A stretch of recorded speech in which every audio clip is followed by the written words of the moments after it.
muncul dalam generasi Islam orang yang nggak ngerti tentang jahiliyah.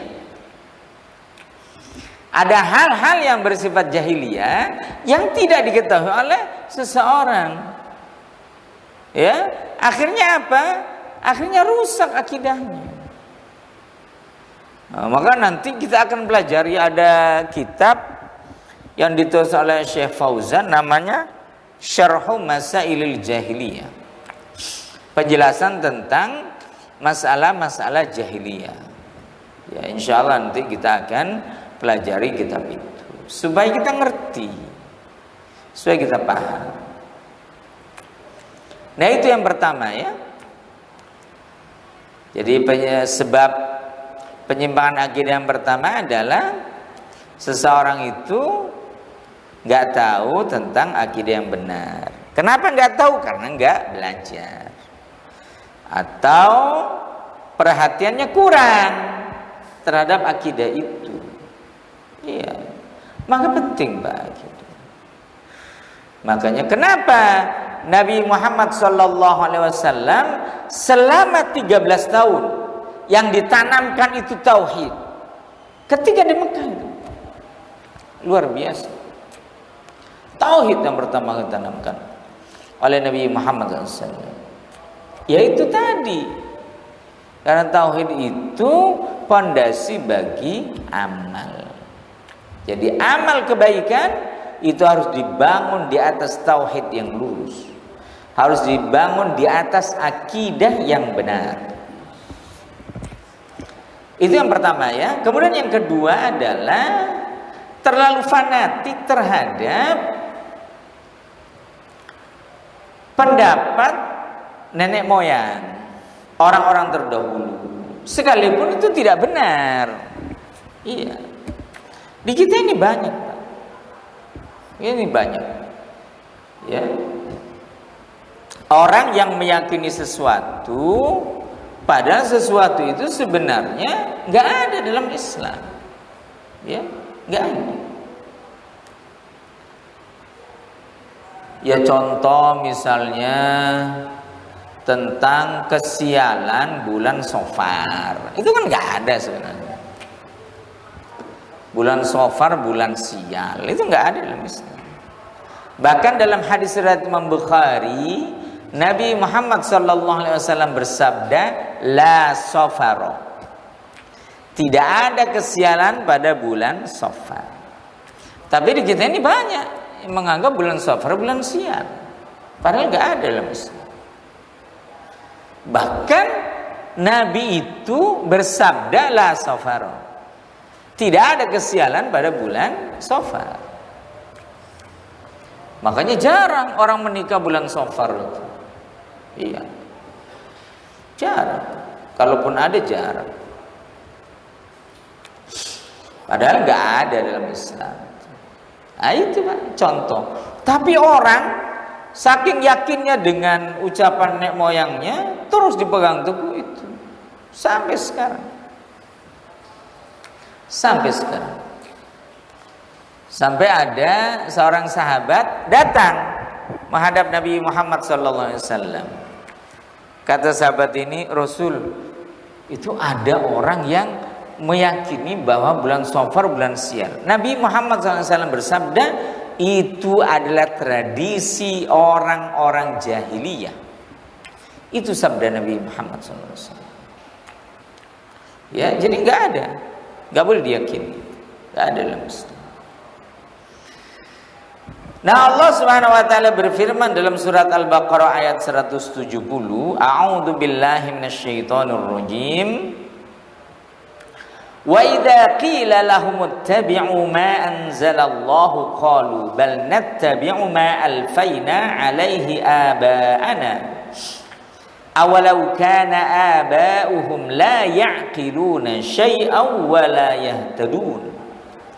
Dan apabila dikatakan kepada mereka, ikutilah apa yang telah diturunkan oleh Allah kepada kalian, mereka berkata, bahkan kami tetap akan mengikuti apapun yang kami dapatkan dari nenek moyang kami. Dan apakah mereka tetap akan mengikutinya sekalipun nenek moyang mereka tidak mengetahui sesuatu apapun dan tidak mendapatkan petunjuk. Nah, ini dia. Ya. Jadi Bapak sekalian,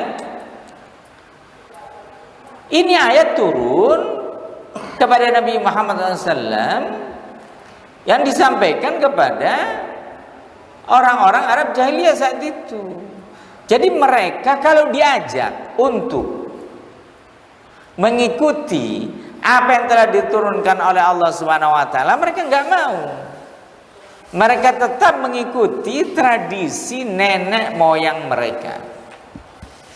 Ini sangat berbahaya. Maka Bapak sekalian, kita tidak boleh mengikuti, melakukan tradisi-tradisi, amalan-amalan yang menyimpang dari akidah yang benar. Iya, nggak boleh. Ya, maka harus hati-hati. Apa yang harus kita ikuti? Al-Quran dan hadis yang sahih, itu yang harus kita ikuti. Bukan kata orang, bukan kata orang tua dahulu. Kata orang tua dahulu itu begini. Kalau lewat kuburan itu harus pamit gitu, permisi, bukan permisi sebenarnya. Kalau masuk area kuburan kita dianjurkan untuk mengucapkan salam.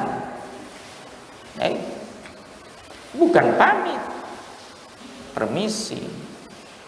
Khawatir orang yang ada dalam kuburan itu marah kalau kita nggak permisi. Ini nggak benar. Nah, ini tradisi-tradisi orang-orang dahulu, ya, tidak boleh diikuti.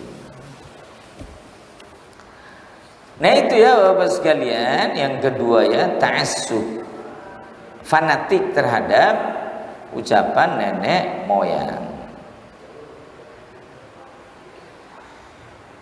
Nah, kemudian yang selanjutnya adalah sebabnya al-ghuluw fil awliya'i was salihin. Berlebih-lebihan dalam memandang orang-orang soleh.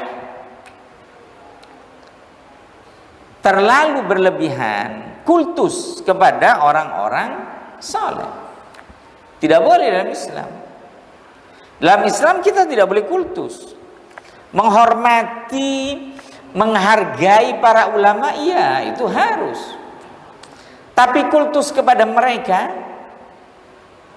sampai didatangi kuburannya, dimintain tolong, minta tolong kepada orang yang sudah mati, itu tidak boleh dalam Islam. Minta tolongnya kepada Allah Subhanahu wa taala. Dalam hadis riwayat Imam At-Tirmidzi, Nabi Muhammad sallallahu alaihi wasallam menasihati Ibnu Abbas, Abdullah bin Abbas. Apa sabda Nabi Muhammad sallallahu alaihi wasallam kepada Ibnu Abbas? Wa idza sa'alta fas'alillaha wa idza ista'anta fasta'in billahi. Kalau kamu minta sesuatu, minta kepada Allah. Kalau minta tolong kepada Allah Subhanahu wa taala. Itu.